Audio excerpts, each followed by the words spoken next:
Hi guys, how's it going? Sorry I've not been around for a couple of weeks. The markets did go a little interesting over the last fortnight with everything going on, the election in the US, everything that's going on in the world, potential vaccines that we might have. Everything's gone a bit crazy, as you can see from my overall portfolio.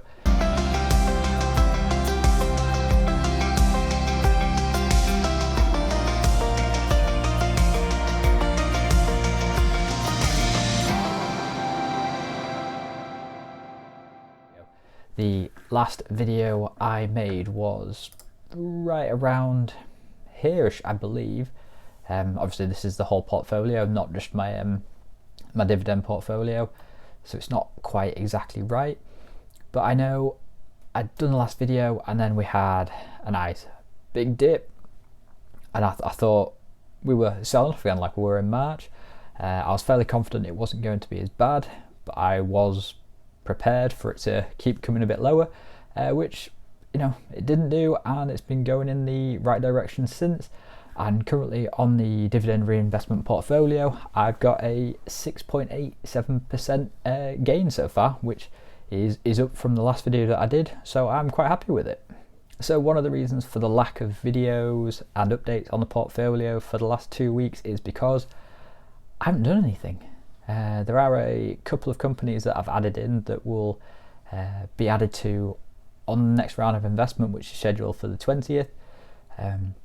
So I'll have a quick look over them. I have had a change around with the percentages on the portfolio as well, just so we can go through those. I am trying to balance it out, even it out, to have fairly consistent holdings in each company rather than having one or two big ones and the rest of them at like 1 or 2%.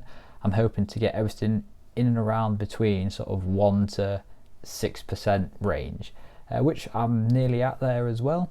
The other thing to mention, I did have the growth stocks that I'd bought originally, Nvidia, AMD and Square.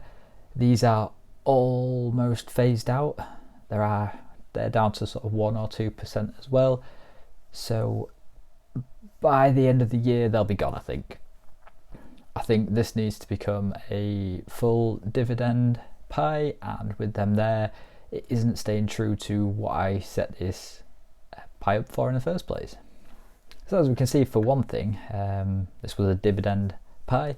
It's been set up to sort of make money on dividends, and looking at the dividends that have been received, we're at £12.37, and that's since I set up this account in July.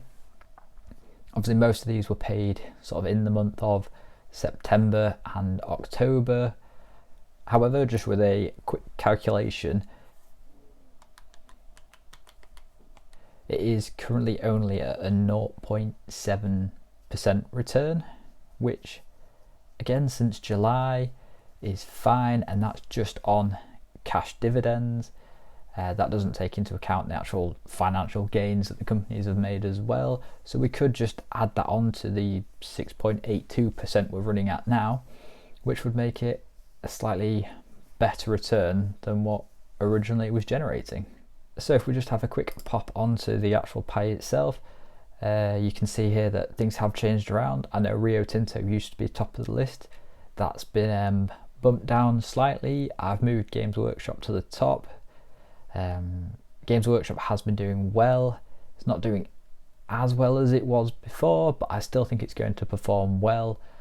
I know with its physical sales as well, but with its licensing, that it licenses out to third parties, that's income they're going to generate from doing essentially nothing, which is the way I think companies are moving forward. Subscription based services or third party licensing, things like that, where you've got very little outlay for virtually 100% gains, profits from what you're going to make a return from. That's sort of the main reason why that's been moved up to number one. I think depending on how it performs, it might not stay there. I feel like the top spots are going to move around quite a lot until the portfolio is a lot more balanced than what it is.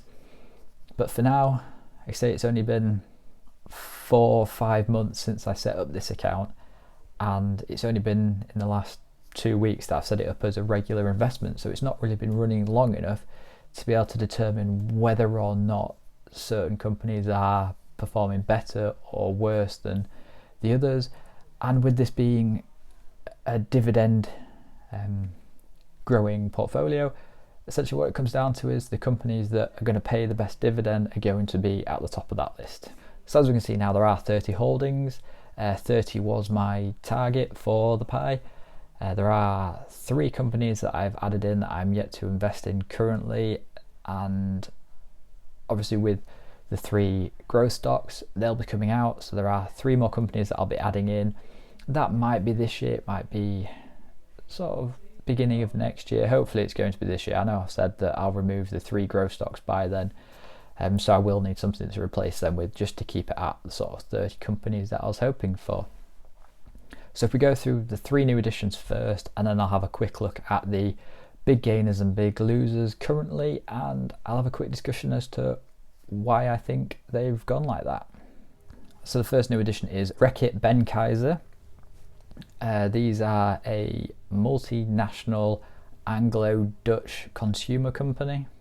They produce sort of health, hygiene and home products, similar to Unilever, even closer to Unilever, as they are Anglo-Dutch as well. Unilever is a company that I've owned for a long time in a separate portfolio, so I didn't want to add more of a holding here as well. And Reckitt Benckiser is still a good company and they pay a good dividend, so they've been added in. I just want to see how they go. I know a lot of these consumer good companies have done quite well this year due to certain circumstances, and obviously that's not necessarily going to continue, but there is things that you'd see people maybe buying more of now, and I think this is a company that is still going to do quite well from it. And the next new addition to the portfolio is Morgan Stanley. Morgan Stanley are a financial holdings company over in America. I've read a few good reports on them, and as you can see, over the last few months their price has been going up and up and up. Even in the last week it's just been gains, so this was something I was hopefully going to get on sort of back here sort of time, which I haven't done, so obviously I think I've missed the boat on that, but I'm still going to add it to the portfolio. It is something that I do want to have in there. I know it's sort of technically a bank or a financial company, which obviously people aren't necessarily looking at right now, just because, you know, with everything that's going on, especially banks have been sort of hit the hardest with some of these things, but they are, again, a reasonable dividend payer. 2.78% is fair. Solid earnings per share as well. All around, it was a good company that I've been recommended, so I added them in myself. And the third new addition to the portfolio is 3i Group. 3i Group are a UK based investment company. I used to own 3i years ago. This is a stock that I have bought and sold. I've never held it for a huge amount of time. I've always wanted to, and I've always wanted to hold it as a long term. It's never been sort of traded or short term.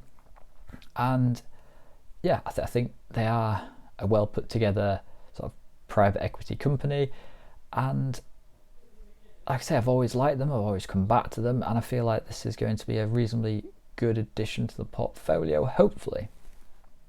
So for the big gainers we've got recently, Lloyds Bank up 22%. I know in my first video when I explained why I was taking Lloyds, it was a bit of a sort of risk, but I was hoping it was going to be able to push its price back up to where it was, and it's had some good news recently, so I was expecting this to come up. 22.4% is currently a great return on where we're at, so I am going to keep buying this more. I have increased the percentage up.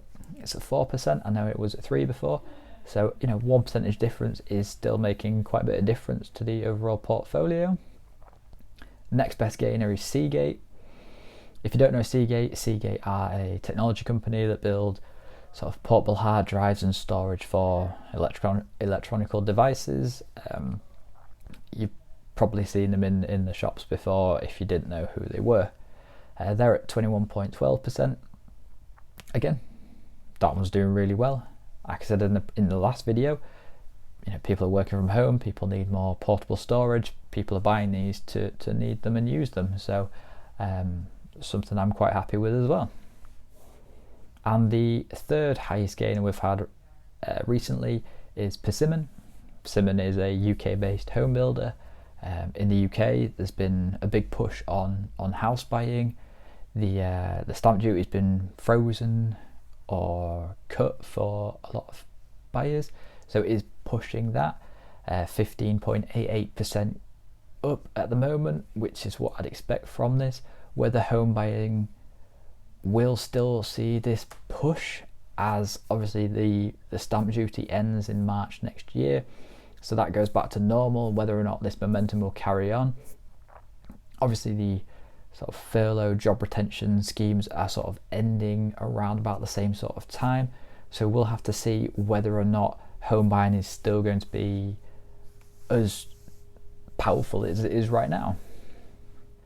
So in terms of losers on the portfolio, currently we've only got 4 that's running at a loss, so I'll just cover over all of them just so we can see where we're at. Starting with AT&T, we're down 6.63%, which is fine. It's not a huge drop. AT&T is one of those shares that I feel like the price is going to always fluctuate. People buy it for its dividend. So I don't think there's much more to add to it on that one. GlaxoSmithKline, that's down a touch as well, 6.5%-ish. Again, it's not a huge drop down, and I think from when I bought them they dipped as well, so I think these have always been running at a loss. Still going to keep buying into them. Again, GlaxoSmithKline, it's another sort of home products, health and hygiene company. They've made quite a lot of sales this year so far because of everything going on, and hopefully we can see this to carry on forward in the future as well. I've got Sage Group, they're down 9.21%. These have been brought in. I did like them.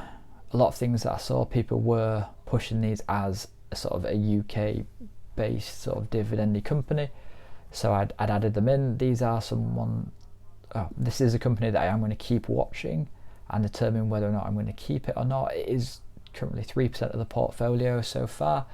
However, this is probably one of these companies that is going to be reduced down, and just to see how it goes on in the future. Pembina Pipeline, they're down 1.77%.